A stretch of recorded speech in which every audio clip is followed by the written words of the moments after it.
പോണേ? ഇന്നലെ പ്ലാൻ ചെയ്തല്ലേ പുഴവക്കത്ത് പോവാന്ന്. വേറെ പോവാ. അത് ശരിയാച്ചാ, എപ്പോഴും പോയാലും ബോറടിക്കില്ലേ? അല്ല മക്കളെ, അമ്മേനെ കൊണ്ടുപോയിട്ടില്ലായിരുന്നല്ലോ. അപ്പൊ നമുക്ക് എല്ലാവർക്കും കൂടി അവിടെ പോയിട്ടൊന്ന് എൻജോയ് ചെയ്യാം. അതൊന്നും കുഴപ്പമില്ല രഘുവേട്ടാ. വേറെ എവിടെ പോവേണ്ടതെന്ന് ചോദിക്ക്. നമുക്ക് സിനിമയ്ക്ക് പോവാം. ഏത് ഫിലിം? അല്ല രഘുവേട്ടാ, സിനിമയ്ക്കൊക്കെ പോയാലും നല്ല കാശ് ചെലവാകില്ലേ? അത് സാരില്ലടിയേ, നമ്മൾ എത്ര നാളെ വെളിയിൽ പോയിട്ടൊരു സിനിമയൊക്കെ കണ്ടത്. ഒക്കെ ശരിയാണ്, എന്നാലും ഒരെന്നാലും ഇല്ല. നോക്ക്, കുട്ടികള് പെട്ടെന്ന് അങ്ങ് വലുതാവും. അപ്പൊ അവരുടെ കുട്ടിക്കാലം ചെലവഴിക്കാൻ നമുക്ക് ഇപ്പോഴേ പറ്റുള്ളൂ കേട്ടാ. അതും ശരിയാണ്. അപ്പൊ രഘുവേട്ടന്റെ ഇഷ്ടം. അത് നീ ഒന്ന് സന്തോഷിച്ച് പറഞ്ഞേടിയേ. രഘുവേട്ടന്റെ ഇഷ്ടം മതിയോ? അതാണ്, ഇങ്ങനെ വേണം സംസാരിക്കാൻ ട്ടാ. നമ്മളെ കാശ് കാശ് എന്ന് പറഞ്ഞ് കഞ്ചൂസായിട്ട് ഇരുന്നാലേ ജീവിക്കാൻ മറന്നു പോവും. തിരിഞ്ഞു നോക്കുമ്പോ നല്ല ഓർമ്മകൾ കൂടി കാണില്ല ജീവിതത്തില്. എന്നാ ഓർമ്മകൾ ഉണ്ടാക്കാം. അച്ഛാ, നമ്മൾ ഏത് സിനിമയ്ക്കാ പോണേ? ആടുജീവിതം കണ്ടാലോ? വേറെ ഏതൊക്കെ ഫിലിംസ് ഉണ്ട്? മഞ്ഞുമൽ ബോയ്സ്. അച്ഛാ, പ്രേമലു. അവർക്ക് എന്താ ഇഷ്ടാ? അതിന് പോവായേട്ടാ. പ്രേമലു. നമുക്ക് അശ്വിനെ കൂടെ വിളിച്ചാലോ? ഇപ്പൊ വിളിച്ചാലും 1 മണിക്കൂറെങ്കിലും പിടിക്കില്ലേ കുട്ടി ഇങ്ങോട്ട് എത്താൻ? മതി, നമുക്ക് വൈകിട്ട് പോവാം. എന്നാലും ഓക്കെ. അല്ല, അവൻ വേണമെന്ന് എന്താ അത്ര നിർബന്ധം? ആ പേര് കേട്ടപ്പോ അവന് ഓർമ്മ വന്നു, വിളിക്കാൻ തോന്നി, അത്ര തന്നെ. പറഞ്ഞപ്പോ ഏട്ടന്റെ മുഖത്തൊരു 100 വാട്ടിന്റെ ബൾബ് ഉണ്ടല്ലോ. എന്തോ കള്ളത്തരുണ്ട്. എന്നെ വിളിച്ച് ഓരോന്ന് ചിന്തിക്കാൻ തുടങ്ങിയിരിക്കണോന്നർത്ഥം. സത്യം പറയേ കേട്ടാ, എന്താ മനസ്സില്? ഈശ്വര, ഇവൾക്ക് ഗസ് ചെയ്യാനുള്ള കഴിവ് കുറച്ച് കൂടുതലാണല്ലോ. എന്നെ പിടിക്കുവോ ആവോ? ഇപ്പൊ അവരുടെ രണ്ടുപേരുടെയും കാര്യം ഇവളുടെ അടുത്ത് പറഞ്ഞ ശരിയാവില്ല. ഹലോ, ഇങ്ങടേക്കൊന്ന് നോക്കിയേ. എന്താ കല്ലുവേ? എന്താണ് മനസ്സില്? ഒന്നുമില്ലാട്ടാ. അപ്പൊ പറയാൻ താല്പര്യമില്ലാന്നർത്ഥം. ഒരു ദിവസം ഞാൻ പൊക്കൂട്ടാ. പൊക്കിക്കോ. എന്തിട്ട് രഘുവേട്ടന് പറ്റിയേ? കല്ലുവേ, നീ സമയം കളയാണ്ട് പെട്ടെന്ന് അശ്വിനെ വിളിച്ചേ, ചെല്ല്. എന്തുട്ടാ ഞാൻ പോണേ? ഇവിടെ ഇരുന്ന് വിളിച്ചാ പോരെ?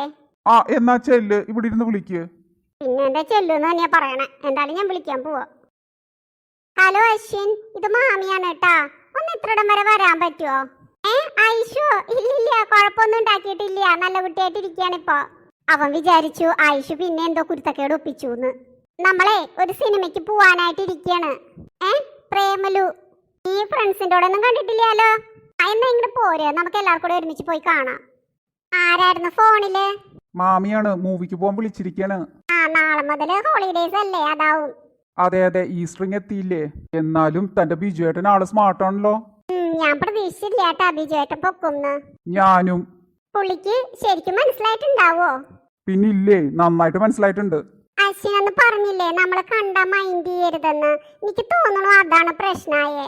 എനിക്കും തോന്നുന്നുണ്ട്. പുള്ളി ലൈൻ അടിച്ചിട്ട് വല്ലോണോ കല്യാണം കഴിച്ചേ? അതേലോ. അതറിഞ്ഞിരുന്നെങ്കിൽ കുറച്ചുകൂടി കെയർഫുൾ ആകായിരുന്നു. പക്ഷെ ഒരു കണക്കിന് നമ്മൾ എത്ര കെയർഫുൾ ആയാലും അവര് പൊക്കും. അതെന്തേ? ലൈൻ അടിച്ച കാലത്ത് ബിജുവേട്ടനും ചിന്തിച്ചു കൂട്ടിയിട്ടുണ്ടാവും എങ്ങനെ അതൊക്കെ മറച്ചു വെക്കാം എന്നുള്ളത്. അത് ശരിയാണല്ലോ, ഇതേ അവസ്ഥയെ കൂടെ കടന്നു പോയിട്ടുണ്ടാവും അല്ലേ? എക്സാക്ട്ലി. ശനിപ്പോ നമ്മൾ എന്താ ചെയ്യാ അശ്വിൻ? ഒരു കാര്യത്തിൽ ആശ്വസിക്കാം, പുള്ളി നമ്മളെ വഴക്ക് പറയാൻ വരില്ല. പക്ഷെ ആകെ എനിക്ക് ഒരു ഡൗട്ടേ ഉള്ളൂ ട്ടാ, പുള്ളി ഭാര്യയോട് പോയി പറഞ്ഞു കൊടുക്കുവോന്ന്. അക്കാര്യത്തിൽ എനിക്ക് സംശയമില്ല, പറഞ്ഞു കൊടുക്കില്ല. അല്ലടോ, പുള്ളി ചോദിച്ചാലേ ഉള്ള സത്യം പറയണോ? തന്റെ ചേച്ചി അറിയില്ലെങ്കിൽ പറയണത് തന്നെയാ നല്ലതെന്നാ എനിക്ക് തോന്നണേ. അതെന്തേ അശ്വിൻ അങ്ങനെ തോന്നണേ? അല്ല, നമ്മൾ മറച്ചു വെക്കോ കള്ളം പറയോ വല്ലതും ചെയ്താല് പുള്ളിക്ക് ദേഷ്യം തോന്നാൻ ചാൻസ് ഉണ്ട്. ഉള്ളത് തുറന്നു പറഞ്ഞാ ഒരു പക്ഷെ പുള്ളി സഹായിച്ചെങ്കിലോ?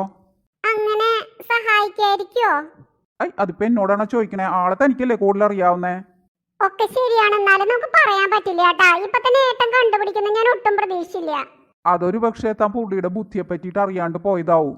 ശരിയാണ്, ചേച്ചി പറയണ എല്ലാം കേട്ട് നിക്കണ ഒരു പഞ്ചപാവായിട്ട് ഞാൻ ആദ്യം വിചാരിച്ചത്. പാവൊക്കെ തന്നെയാവും, കുടുംബം നടന്നു പോട്ടെ എന്ന് പറഞ്ഞിട്ട് മിണ്ടാണ്ടിരുന്നതാവും. പാവങ്ങൾക്ക് എന്താ ബുദ്ധി പാടില്ലാന്നുണ്ടോ? അങ്ങനെയില്ല, എന്നാലും ഞാൻ സമയം കളയാണ്ടേ നാട്ടിലെത്താൻ നോക്കട്ടെട്ടാ. അല്ല, അപ്പൊ ഞാൻ വരണ്ടേ? താൻ നാളെയില്ലേ പോണുള്ളൂ, ബസ് പിടിച്ച് പൊക്കോളൂ. കഷ്ടമുണ്ട് അശ്വിൻ. എന്നാ പിന്നെ ഇന്ന് വരണേന് കാരണം ഉണ്ടാക്കിയിട്ട് വീട്ടിൽ പറഞ്ഞിട്ട് വന്നോളൂ. ഓക്കേ. കുഞ്ഞിക്കാട്ടൂന്റെ എല്ലാ പ്രേക്ഷകർക്കും ഈസ്റ്റർ ദിനാശംസകൾ. ചാനൽ ഒന്ന് സബ്സ്ക്രൈബ് ചെയ്യണേട്ടാ, പിന്നെ കമന്റ് ഇടാനും മറക്കരുത്. പേര് വിളിക്കാനുള്ളവരൊക്കെ വായോ. ഹായ് അനശ്വര, അക്ഷയ്, സുഖല്ലേ?